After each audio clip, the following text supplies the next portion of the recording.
Last week, we dissected the hypocrisy of Obama and Biden's recent actions in Libya. As the fighting continues, last night, President Obama faced the nation and attempted to justify his use of military force. Now, I don't want to waste your time with a point-counterpoint exposing all the lies in his speech, so here are some of the points that stood out. For generations, the United States of America has played a unique role as an anchor of global security and as an advocate for human freedom. Mindful of the risks and costs of military action, we are naturally reluctant to use force to solve the world's many challenges. But when our interests and values are at stake, we have a responsibility to act. Apparently, Obama believes it's okay to use military action to solve the world's problems when our interests and values are at stake, rather than when there is an immediate threat to our security. Libya hasn't done anything to the United States. They're not a threat to our national security. There's been no aggression. There's no constitutional authority for a president to willy-nilly go and start placing no-fly zones over countries around the world. In the face of the world's condemnation, Gaddafi chose to escalate his attacks, launching a military campaign against the Libyan people. Innocent people were targeted for killing. Barack, did you not see the latest issue of Rolling Stone? Our own soldiers were targeting innocent civilians in Afghanistan.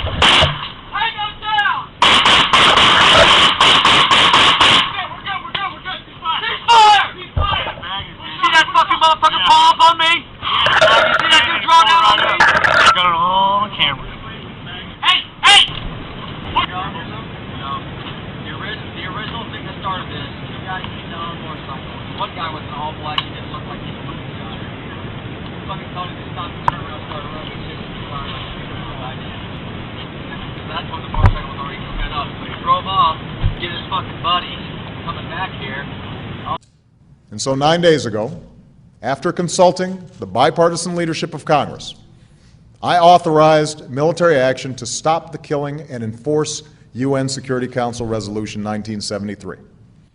Barack, why must you continue to lie to the American people? I checked the congressional record and found no resolutions authored by you to authorize war in Libya, and Dennis Kucinich concurred. The American people have to realize that the Constitution puts into the hands of Congress the ability to decide whether to send a country to war or not. That's not up to the President to decide. You can only do it by a vote of the Congress. The President didn't ask Congress for permission. He went ahead and did it anyway. It's a serious matter, and it is a question. We end up with a constitutional crisis over this.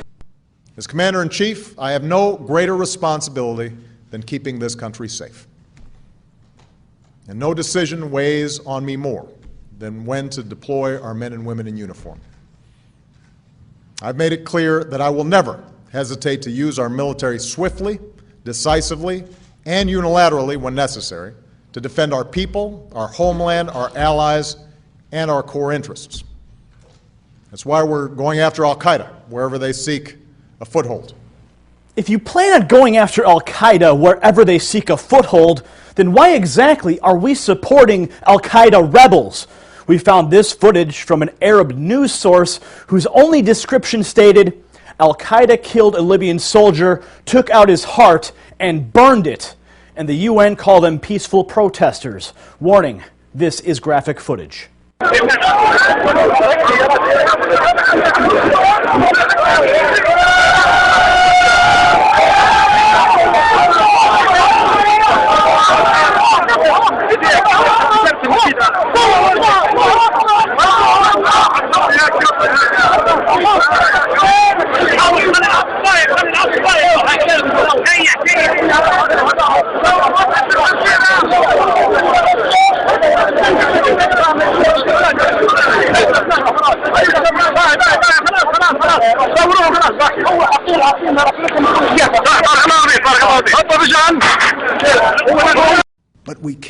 make a difference. I believe that this movement of change cannot be turned back, and that we must stand alongside those who believe in the same core principles that have guided us through many storms. Our opposition to violence directed at one's own people. Our support for a set of universal rights, including the freedom for people to express themselves and choose their leaders. Mr. President, how dare you defend the rights of those in Libya while you stood silently as Americans expressing their universal rights were assaulted in Pittsburgh by police clad in military garb. This, sir, is one of your greatest sins against the American people. Hey,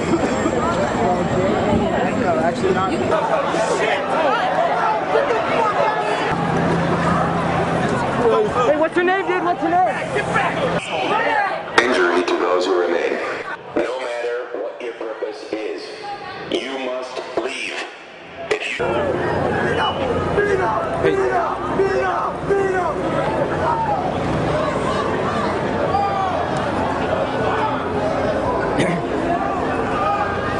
Libya poses no direct threat to the United States. Our military is supporting al-Qaeda rebels, and Obama is protecting the rights of people in Libya while ignoring constitutional rights abuses here at home. Now is the time to call for impeachment proceedings against Obama for his unauthorized use of military force in Libya. If you stand with me on this, share this video and fax your congressman at patriotresponse.com and tell your thoughts on this question of the week. Should we be getting involved in Libya's civil war? Why or why not? Leave your comment below or on Facebook or Twitter, or you can email us at feedback@freedom.tv. It's time for the Reality Report.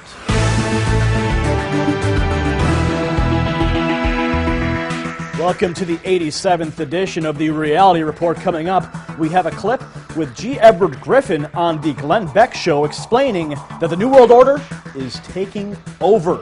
We also have an exclusive interview with the former governor of New Mexico, Gary Johnson. He tells us his view on the Libyan rebellion.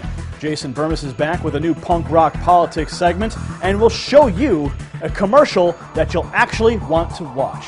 As always, we dip into the mailbag, present last week's poll results, and brand another enemy of the state. But first, let's go to Angie with today's headlines. Thanks, Gary. With new innovations in the automobile industry, paying high prices for gasoline may soon be a thing of the past. Japanese company Genepex has introduced a car run completely on water.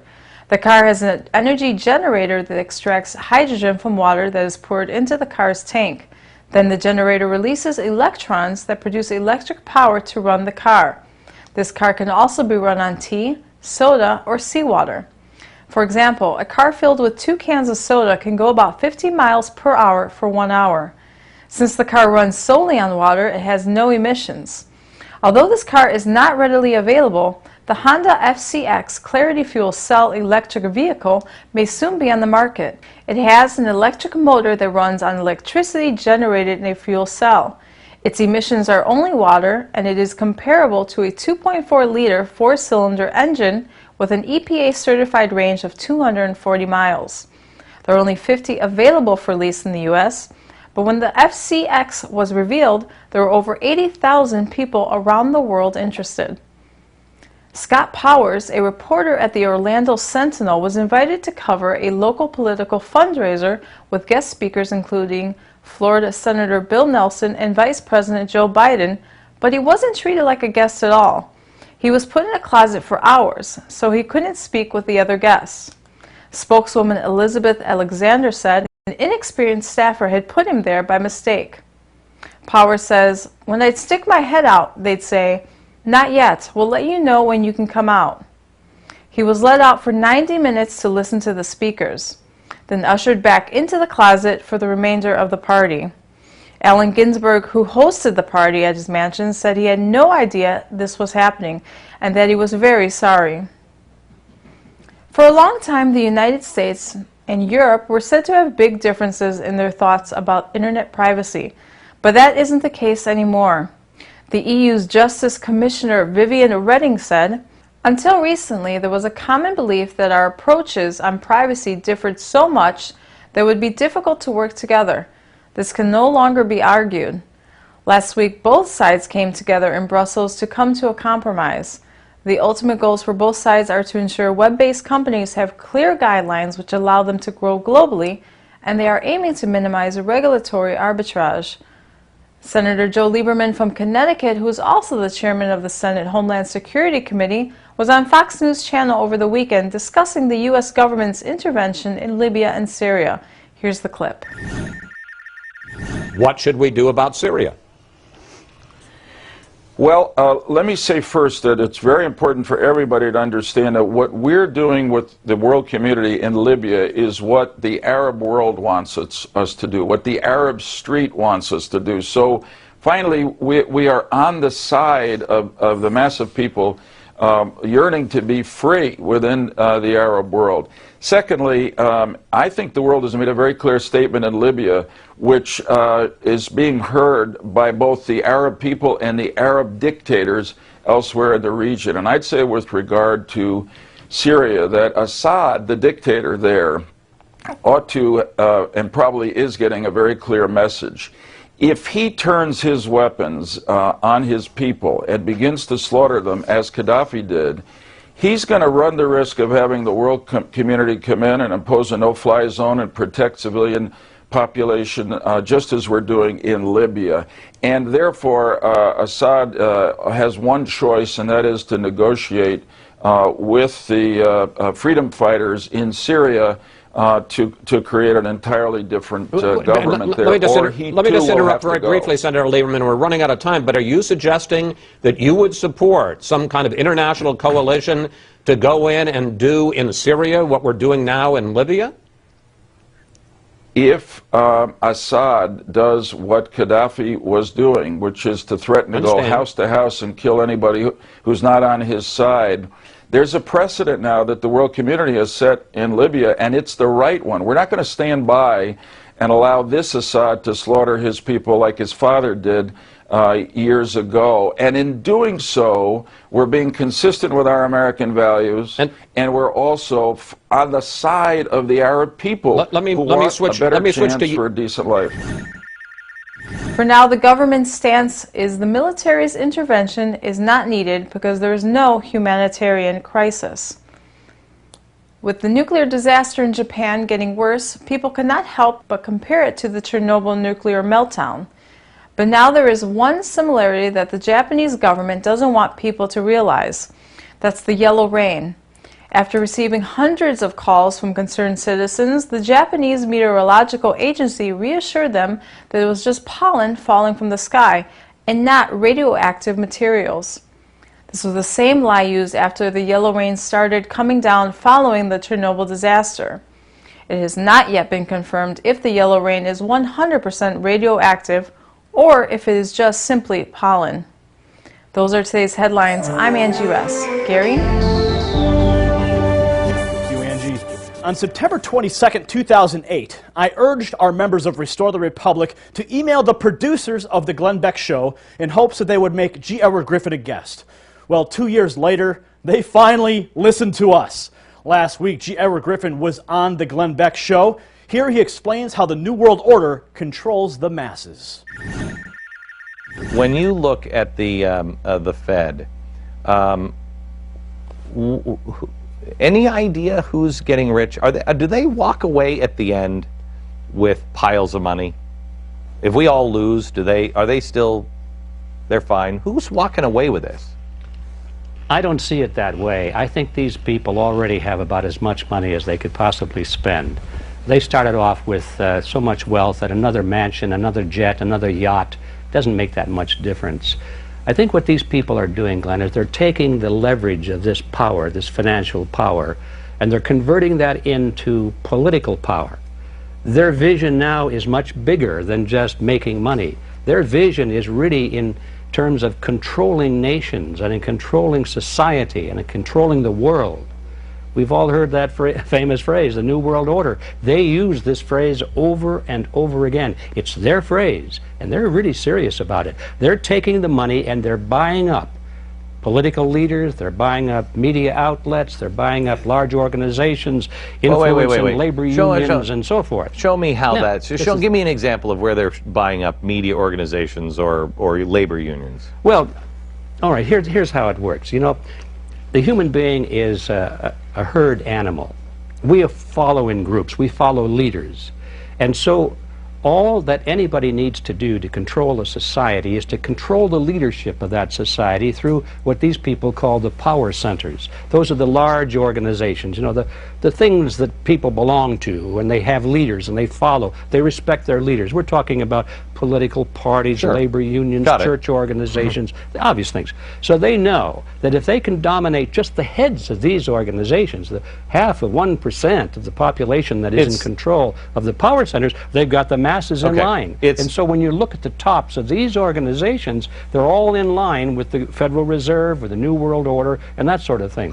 It is not the membership, but the top. It's the Saul-Alinsky principle of organize the organized. Wow, finally, Glenn Beck is educating himself and his followers on the New World Order and the Federal Reserve. You can watch this entire episode by going to our YouTube channel at youtube.com/Lone Lantern. Now, last week, former Governor of New Mexico, Gary Johnson, made a visit to Illinois. We caught up with him at the Free and Equal offices in Chicago to talk about the issues. Here's his views on the situation in Libya. For starters, this is part of the economy. We continue to spend ourselves into bankruptcy, and so just the fact that we're opening up a third front now when it comes to wars, in my opinion, is accelerating what I think is going to be a financial collapse in this country unless government brings in line spending with revenues received. So with regard to Libya, no, there's no congressional declaration to be able to do what we're doing. The United Nations, I get the sense for the first time in my life anyway, that this is an action being directed by the United Nations where we're not in the driver's seat. We seem to be in the back seat, and according to the President, we're reluctant passengers. We think maybe there's some reckless driving going on here, but we're going to take a minor role. Why do I have this sense that in the days and weeks to come, that minor role becomes more of a major role, more of a leading player? And what is it that we're trying to accomplish? What are we accomplishing? We're not going to take Gaddafi out of power, that he might remain in power. And when you realize that although we've established a no-fly zone to ostensibly prevent genocide from occurring in Libya, fact is, one of the modern-day genocides that have occurred was under the umbrella of a no-fly zone in Bosnia. And then, although we're not going to commit any ground troops to what's happening in Libya, what happens when there is killing that gets reported by Gaddafi against the people involved? What happens then? I think we might have ground troops. This is what I've become so cynical of as a citizen of this country, seeing us engaged in endless civil wars. And is this not a civil war? Who is it that we're supporting? And when you hear or when you read of an Al-Qaeda statement that, rebels, we support you, I just like as much clarification as possible. Well, let's talk about Kucinich's recent statements. There's a number of Democrats in Congress that have questioned that this could possibly be grounds for impeachment. Do you agree with that? Impeachment aside, this doesn't seem to be grounded in good decision making. This seems to be grounded in the continuing notion that we're going to nation build throughout the world.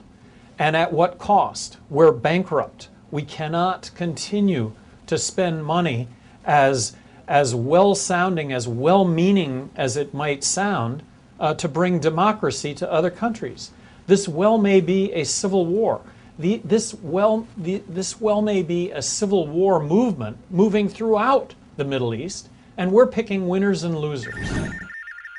Remember, you can watch the entire interview with Gary Johnson by clicking on the link in the description below, or you can visit our YouTube channel. After we take a quick break, we'll be back with a new punk rock politics segment with Jason Burmis. I lost my husband, my son, my uncle, my nephew, September 11th, 2001. Most people don't know a third tower fell that day. The government says fire brought it down. The collapse of World Trade Center 7 was primarily due to fires. I, along with 1,400 other architects and engineers, have found the government's conclusion to be physically impossible. Impossible. We need the truth about what happened that day. Go to rememberbuilding7.org. Why it fell, why it matters, and what you can do. Welcome back. In this week's Punk Rock Politics segment, Jason Burmis lets us know about a new tactic the upstate New York prison system is taking to gain revenue. Thanks, Gary. This week it was announced that upstate New York prison system Erie Holding Centers would begin selling advertising to local bail bondsmen and lawyers on 25 large-screen HD televisions that would be placed throughout the prison. Why? Well, to stir up revenue. After all, these are the people that they're marketing towards. And the argument is, hey, when you go to jail, what do you want to do? You want to get out of there. You don't want to be convicted. Now, on one end, this is telling us what we already know. If you have enough money, if you have enough power, you don't do any jail time at all in most cases. You're in the probation system or you do 6 months, and obviously money buys your freedom. This is the message we're giving to people. On the other hand, these telescreens, if you will be throughout the prison. And they're also going to be going through general information, jail policies, and more. So in my eyes, this is yet another step in the Orwellian police state that the United States has ultimately become. Back to you, Gary. Thanks, Jason. You can find Jason on Facebook at facebook.com/Jason Burmis, and you can also find his DVDs at Infowars.com. And now it's time for the mailbag segment, where last week we asked you, do you feel like enforcing a no-fly zone over Libya is an unprovoked act of war?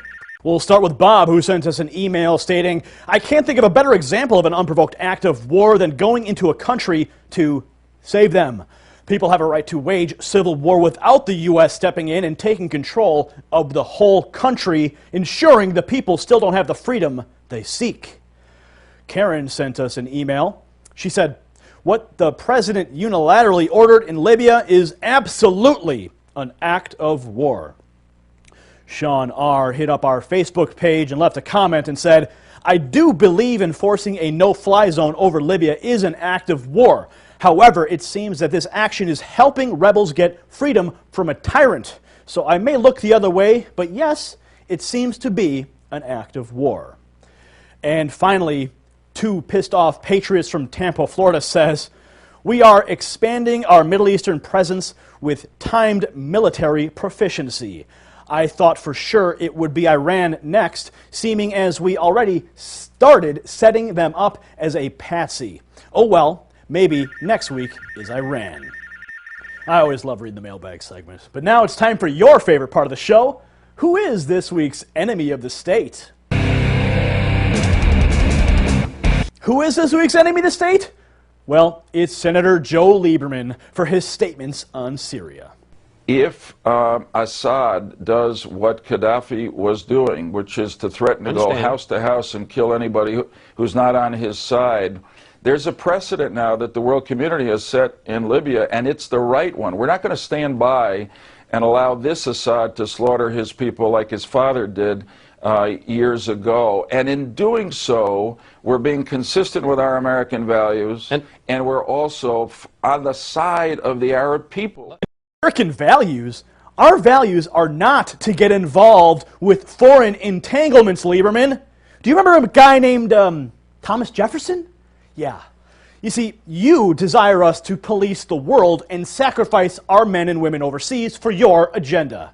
That is why you are this week's enemy of the state, Joe Lieberman. That's all we have for you this week, my friends. Hey, take a look down. You see that share button? Yes. Click that button and share this video on your connected networks. Isn't it time you became a leader? At RTR.org, for the Reality Report, I'm Gary Franchi.